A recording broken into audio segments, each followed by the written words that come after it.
Waking up with a sudden calf cramp can feel like your muscle is trying to tie itself into a knot. And the frustrating part is you can be healthy and still get them.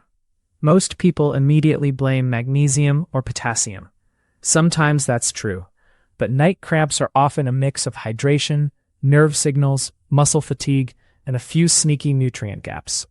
In the next minutes, you'll get a clear way to narrow down what's most likely for you. We'll start with what a cramp actually is. Then we'll go through the big buckets: electrolytes, fluids, training load, circulation, medications, and sleep setup. You'll also learn which warning signs mean it's time to get checked. The goal isn't to self-diagnose. It's to stop guessing and start noticing patterns you can discuss with a professional. Because once you know the usual triggers, night cramps become a lot less mysterious and often a lot less frequent too. Moving to slide 2. A muscle cramp is an involuntary, painful contraction that doesn't relax when you want it to. It's different from soreness, which is more of a dull ache after activity. It's also different from restless legs, which feels like an urge to move rather than a hard knot. Cramps happen when the nerve-to-muscle signal gets overexcited.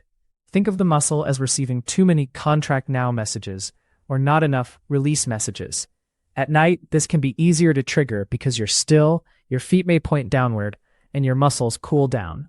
Calves are the classic spot, but feet and hamstrings can cramp too.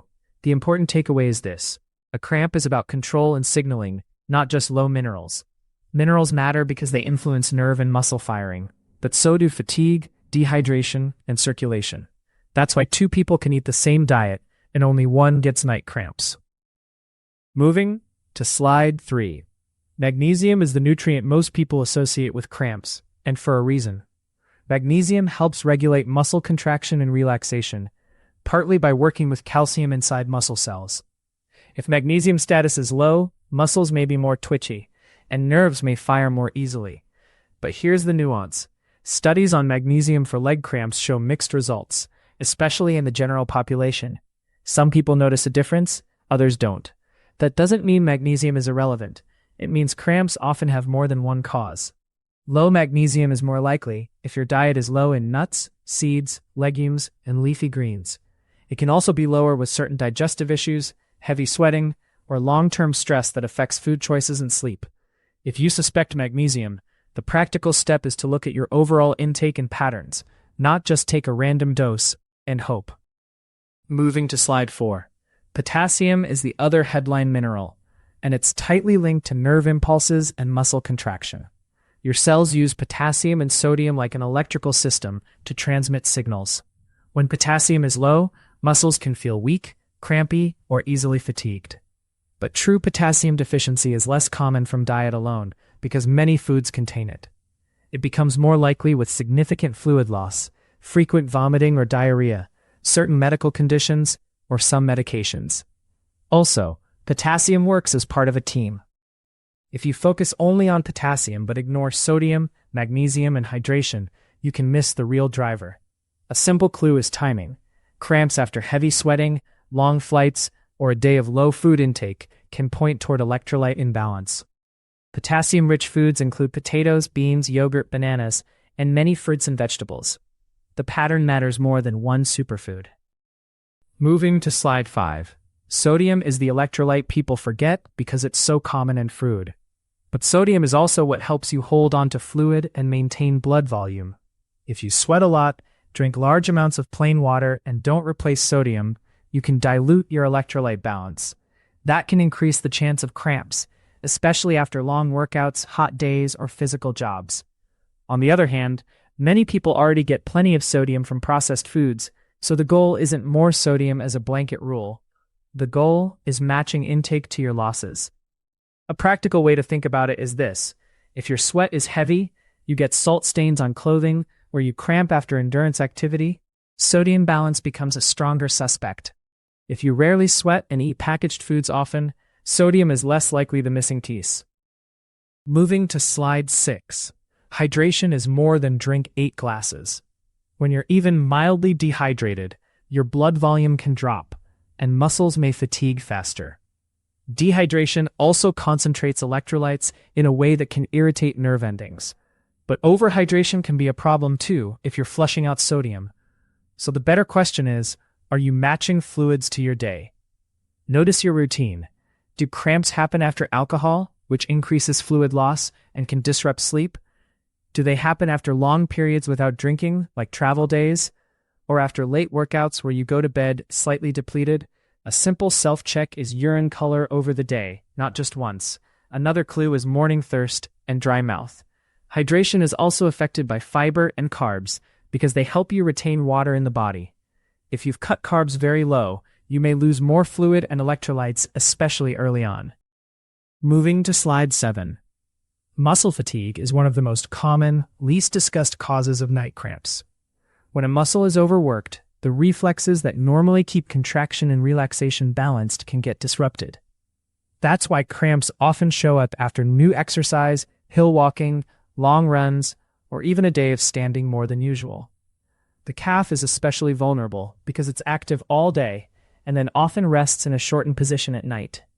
If your cramps cluster after hard training days, the fix may be less about minerals and more about load management. That can mean a slower ramp-up, better warm-ups, and more recovery between intense sessions. It can also mean checking footwear, because poor support can overload the calves. Another overlooked factor is strength imbalance. Weak glutes and hamstrings can shift work to the calves. The pattern is key. Fatigue cramps tend to track with activity spikes. Moving to slide 8. Your sleep posture and bedding can quietly set you up for cramps. The classic trigger is plantar flexion, sleeping with your toes pointed down. That shortens the calf muscle for hours. Then a small movement can trigger a sudden contraction. Heavy blankets that push the feet down can make this worse. Side sleepers may also curl the feet without noticing. If your cramps are mostly in the calves or feet, posture becomes a strong suspect. Simple changes can include keeping the feet in a more neutral position, adjusting blankets, or using a pillow to prevent the toes from pointing down.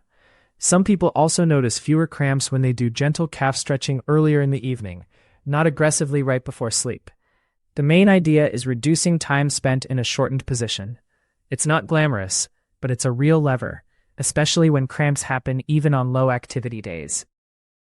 Moving to slide 9. Sometimes cramps are connected to circulation or nerve irritation. Poor circulation can reduce oxygen delivery and waste removal in working muscles, making them more irritable. Nerve compression, like from the lower back, can also change how signals reach the leg. This doesn't mean every cramp is a circulation problem. But if cramps come with leg swelling, skin color changes, or pain when walking that improves with rest, it's worth discussing with a clinician. Another clue is numbness, tingling, or shooting pain, which points more toward nerves than minerals. Varicose veins, long periods of sitting, and dehydration can all stack the deck. Even sleeping positions that compress nerves can matter. The takeaway is to notice accompanying symptoms. Cramps alone are common. Cramps plus neurological or circulation signs deserve a closer look, especially if they're new or worsening. Moving to slide 10. A big hidden category is medication and supplement side effects. Some drugs can shift fluid and electrolytes or affect nerve and muscle function. Diuretics are a classic example because they increase fluid loss. Some asthma medications, statins, and certain blood pressure drugs are also reported by some people to be associated with cramps. Even supplements can play a role. High caffeine intake can increase fluid loss and make sleep lighter, which may increase cramp awareness.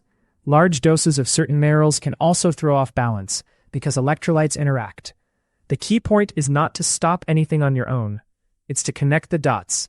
If cramps started after a new medication, a dose change, or a new supplement routine, write that down. Bring it to your pharmacist or clinician. Often the best solution is adjusting timing, hydration strategy, or monitoring labs, not guessing in the dark. Moving to slide 11. Let's talk about other nutrient gaps that can matter. Calcium helps trigger muscle contraction, and it works in balance with magnesium for relaxation. Vitamin D influences calcium handling and muscle function, and low vitamin D status is common in many regions and lifestyles. B vitamins, especially B12, matter for nerve health, and low B12 can show up with tingling or numbness. Iron is another one. Low iron can contribute to restless leg symptoms, which people sometimes call cramps, even though it feels different. Protein intake also matters because chronically low protein can impair recovery and increase fatigue. None of these nutrients are a guaranteed explanation, but if your diet is restrictive, you avoid entire food groups, or you have absorption issues, the odds of a gap go up. The practical move is to look for clusters.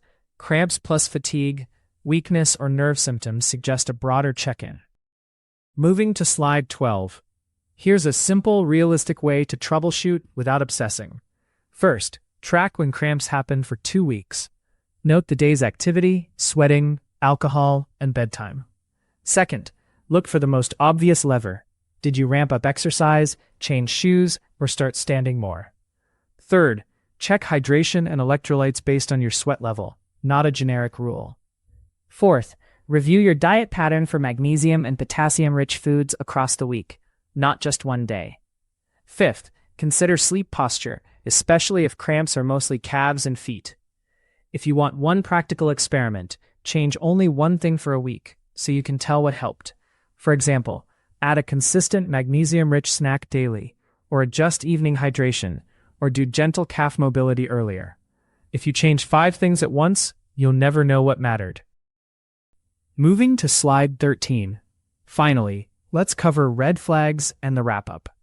Occasional night cramps are common, but you should get checked if cramps are severe, frequent, or rapidly worsening. Also pay attention if one leg is much worse than the other, or if there's swelling, warmth, redness, or sudden tenderness. If you have weakness, foot drop, ongoing numbness, or significant tingling, that's another reason to seek evaluation. And if cramps come with chest pain, shortness of breath, or you feel faint, treat that as urgent. For most people, the best next step is simple pattern recognition: minerals, fluids, fatigue, and sleep position. If you want a quick self-rating, choose the most likely driver for you. A is electrolytes and hydration. B is training load and fatigue. Which one fits better?